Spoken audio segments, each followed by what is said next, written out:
Now, continuing on with the other periodic trends that we're going to look at, ionic radius is the first one, and this refers to the radius of a cation or an anion. So when an ion has formed. So when anions form, we're gaining electrons. So I'm going to add to this. You see the trend here, but we'll talk about that in a minute. Let's say we have a lithium atom and we have a fluorine atom. Okay? When we have the neutral atoms themselves, lithium has a larger atomic radius than fluorine because it's on the left-hand side of the periodic table. Atomic radius decreases moving left to right. So the fluorine radius is smaller. However, when lithium loses an electron to form the cation, its radius decreases. And fluorine then gains that electron when it forms an anion. So the anion radius is always larger than the atom from which it was formed, and the cation radius is always smaller than the atom from which it was formed. Okay? And here we see the trend with respect to the periodic table. So when we are moving left to right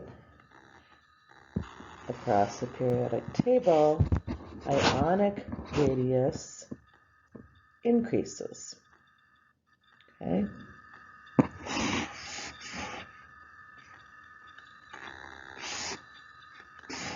So we don't see fluorine over here, but we do see the trend.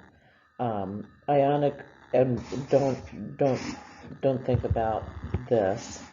Just think about the radius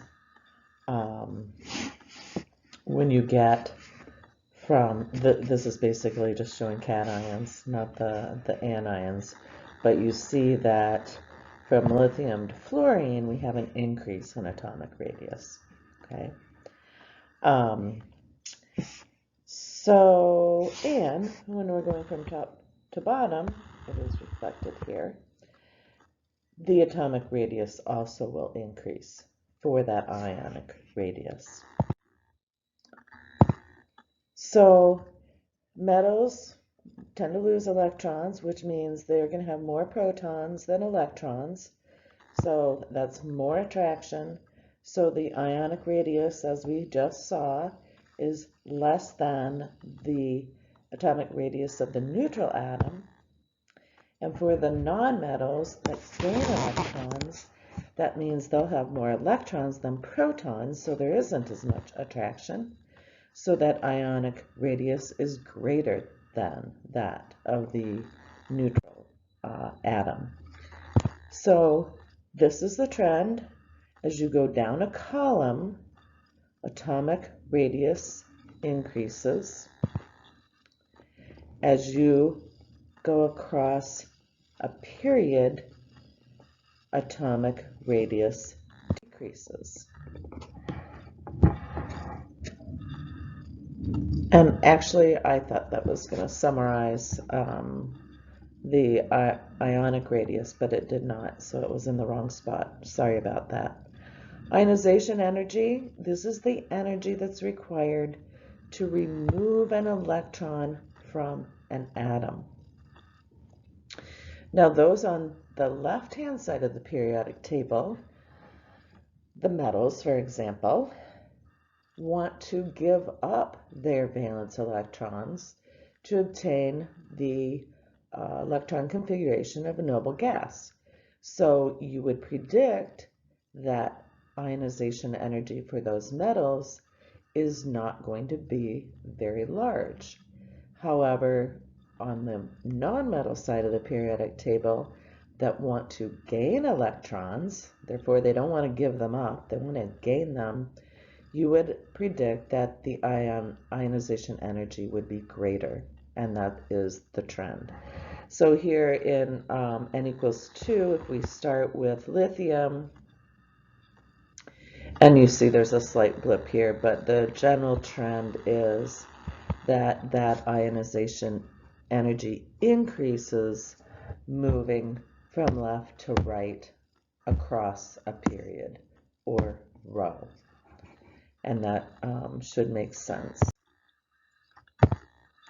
So the trend, as you go down a column, ionization energy decreases. This should also make sense too, because as you go down that column, the effective nuclear charge is increasing. So those outer electrons do not feel the pull of that nucleus, so they are easier to remove. So it doesn't take as much energy to remove those. As you go down the column or the family, atomic radius or size is increasing. So again, there's less attraction because of that increase or decrease in effective nuclear charge. And as you go across a period, left to right, ionization energy increases. And that corresponds to a decreasing atomic radius. So it's more difficult to remove an electron. Takes more energy. And I've already said this, metals want to lose an electron to gain the configuration of a noble gas, but the non-metals do not. They want to gain them, so they're not going to give them up easily, if at all.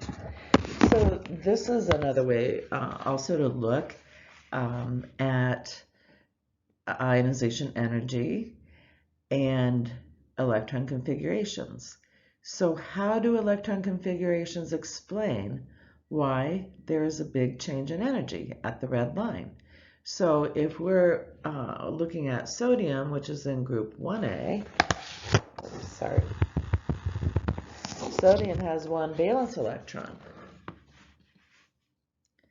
It wants to lose it.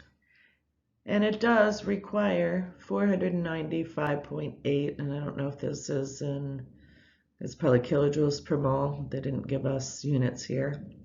However, look at the jump in energy required to remove a second one. That's because now with the loss of one electron, sodium has the electron configuration of a noble gas and is very stable as an ion. Magnesium in group 2A, you see, takes a little more energy to remove the first one, but less energy to remove the second one. And it wants to lose two. It's got two valence electrons. This is what's required to move a third. Big jump. And that trend holds all the way across this table. So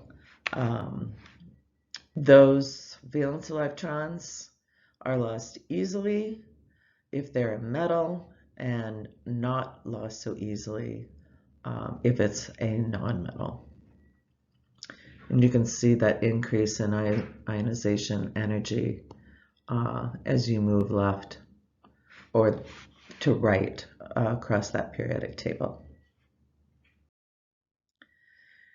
So electronegativity is another trend, and I want to add to this definition. It states here the tendency of an atom to attract an electron, and this I want to indicate or add to within a bond. Okay. So this is for us going to apply more to compounds that are covalent compounds, not ionic. Although I guess we could look at it with respect to ionic compounds as well. Obviously, one metal is going to give up an electron to a nonmetal, and it turns out those nonmetals are far more electronegative than metals. The electronegativity table has values that are relative to fluorine, which is assigned the highest electronegativity value of 4 up here in this corner. And of course, this would be the lowest. So with respect to the periodic trend, when moving left to right across the family, electronegativity is increasing, and top to bottom left to right across a row or a period, top to bottom in a family or group, electronegativity is decreasing. And we're going to use electronegativity to assign polarity to a molecule in our next, well, not chapter 9, but chapter 10. First, we're going to work on drawing Lewis structures, and then we will look at the shapes of those structures, and electronegativity will help us decide whether we have polar or nonpolar molecules. So the trend is, if you go down a column, the electron affinity decreases or electronegativity decreases. And I dispute this. I hadn't read that clearly. That is, we're going to call this electronegativity.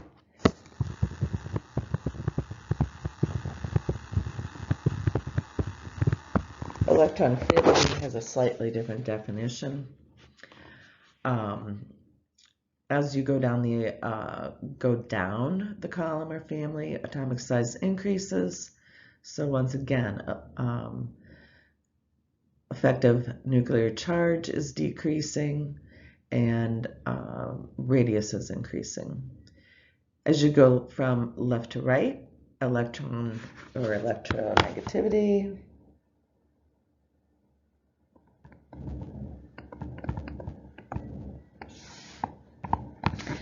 increases and atomic radius decreases because there's that effective nuclear charge has increased and the electrons are then more attracted to the nucleus.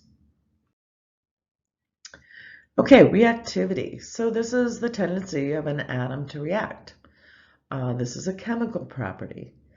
Metals lose electrons when they react. So metals' reactivity is based on low ionization energy. Okay, so they need to lose those electrons. So low ionization energy for metals, it corresponds to high reactivity. And with respect to nonmetals that gain electrons when they react, this is based on high electronegativity, or the upper right-hand corner. So high electronegativity corresponds to high reactivity with 4 nonmetal elements. And the last property or trend we're going to look at is metallic character, which are how many metallic properties does an element have. Metals are malleable. They're easy to shape into, let's say, wires or so forth. Ductile. They conduct electricity and heat. They're shiny. And the trend is, as you go down a column, metallic character increases because ionization energy decreases. And if you go from left to right, metallic character decreases because ionization energy decreases. Where was I going to go in? And we're going in the direction of the nonmetals. So metallic character is decreasing. And that wraps this up for periodic trends And so this is the end of the material for exam 2, which will be held after the MEA break.